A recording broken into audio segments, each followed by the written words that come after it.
Excuse me, ஒரு food challenge இருக்கு, பண்ணலாமா? 3 சில்லி சாப்பிட்டீங்கன்னா 100 ருபீஸ். இதே நீங்க 10 சில்லி சாப்பிட்டீங்கன்னா 500 ருபீஸ்.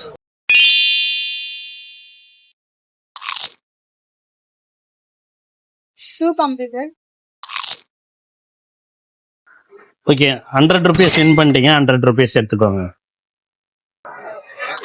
நீங்க என்ன சில்லியை எவ்வளவு ஸ்பீடா சாப்பிடுறீங்க? எப்படி?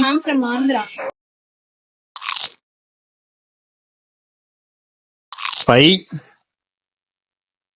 Will it more spicy actually? 6,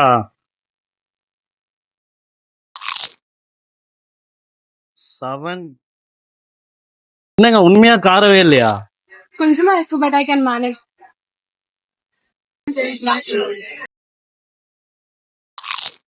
வெற்றிகரமா 10 சில்லி சாப்பிட்டாச்சு. ஓகே, 500 ருபீஸ் உங்களுக்கு தான், எடுத்துக்கோங்க. இப்போ நீங்க டிஎல்எஃப் ஐடி பார்க் பேஜை ஃபாலோ பண்ணியிருந்தாக்கா உங்க Following. காட்டுங்க. ஓ, உங்களுக்கு இன்னொரு 500 ருபீஸ் எடுத்துக்கோங்க. Thank you.